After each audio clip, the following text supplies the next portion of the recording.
Buenas tardes a todos o buenos días. Estamos tratando de completar la conferencia que di hace unos días sobre herramientas para mejorar la autoestima desde una perspectiva cristiana, desde una perspectiva de psicología cristiana. Las preguntas que quedaron en el tintero fueron varias. Eh, He tratado de sintetizarlas en tres y espero que esta síntesis pueda abarcar la mayor cantidad de inquietudes que ustedes han querido manifestar. La primera de ellas es, nos hacen la pregunta, ¿cómo comprenderme y sentirme digno del amor de Dios a pesar de las imperfecciones físicas, mentales o traumas que hayamos podido tener? Es una buena pregunta porque es válido que a lo largo de nuestra vida nosotros sintamos que hay imperfecciones que nos acompañan, que hay debilidades o fragilidades que tenemos, o hay cosas incluso que no nos gustan de nosotros mismos, ¿no? Como menciona la pregunta, a nivel físico, a nivel mental, o traumas que hayamos podido sufrir en la vida. Sin embargo, yo quisiera precisar una cosa, hacernos la pregunta, ¿no? ¿Cuál es el ideal de perfección que tenemos? A veces creo que se nos cuela en la mente, en nuestra mentalidad, una perfección mundana, que significa no tener ningún tipo de debilidad o no tener ningún tipo de imperfección. Y por lo menos desde mi propia experiencia puedo decir que eso no existe, ¿no? No es factible. ¿Qué nos hace dignos del amor de Dios? Nos hace dignos del amor de Dios no la perfección, ¿no? Como si fuéramos seres eh, iluminados o sin ningún tipo de fragilidad. Lo que nos hace realmente dignos del amor de Dios es que somos hijos suyos y que en sí mismo, en cada uno de nosotros, hemos sido amados por Dios. Eso evidentemente es un proceso que va más allá de mis imperfecciones, que va más allá de mis heridas o traumas, sino que es una constatación espiritual.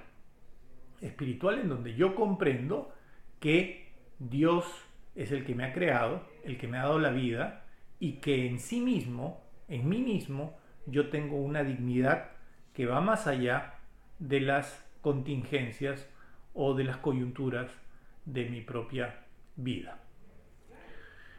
Hay una segunda pregunta que nos hacen y va en la línea de las relaciones laborales o las expectativas laborales que uno puede tener frente a su jefe, ¿no? ¿Cómo valorarme si no llego a cumplir con las expectativas laborales de nuestros jefes? ¿Cómo ser reconocido por algo que no sea el éxito laboral? Inmediatamente cuando leí esta pregunta me vino a la mente una bellísima frase de Santa Teresa de Calcuta, quien nos dice que Dios no nos ha llamado para tener éxito, sino más bien nos ha llamado para ser fieles a Él.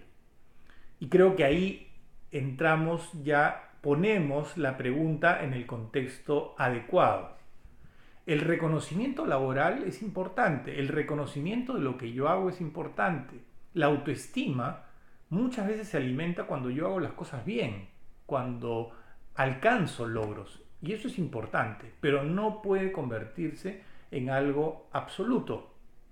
Es más, podría mi vida estar llena de muchos fracasos.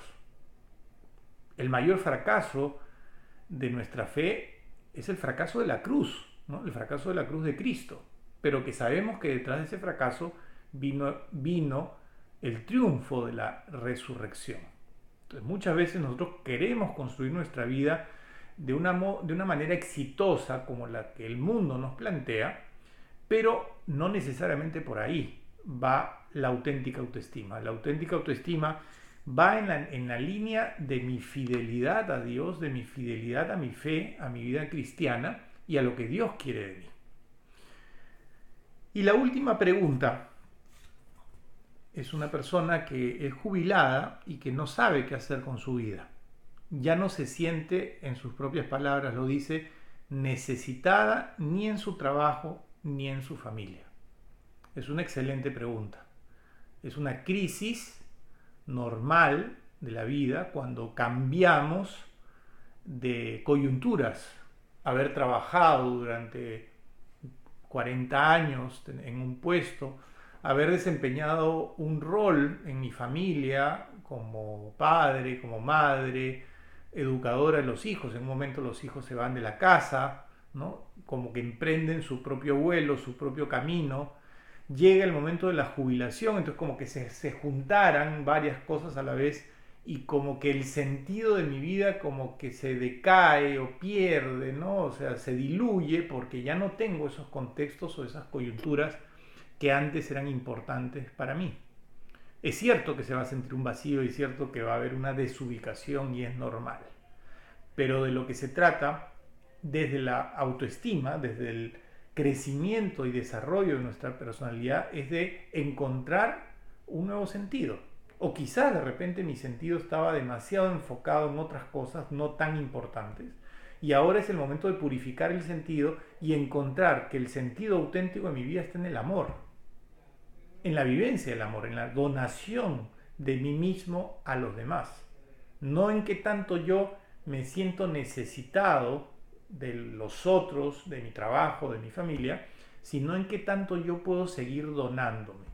En ese sentido, buscar servir a los demás, en especial a los más necesitados, a los más pobres, incluso pueden estar en mi propia familia, o reencontrar nuevas labores que realizar. O sea, siempre hay algo que hacer, sobre todo si ha sido una persona que se ha dedicado a su familia y que se ha dedicado al trabajo. Debe ser una persona con muchos dones y con muchas cualidades que no pueden quedarse encerradas en un cajón, ¿no? O atesoradas y metidas debajo de un mueble, sino que son cosas que hay que entregar a los demás, que hay que ponerlas al servicio de los demás. Entonces, oportunidades para seguir sirviendo a los otros y, entre comillas, sentirte útil, creo que vas a encontrar si es que te abres a la acción de la gracia de Dios y le preguntas a Dios qué es lo que quiere de ti.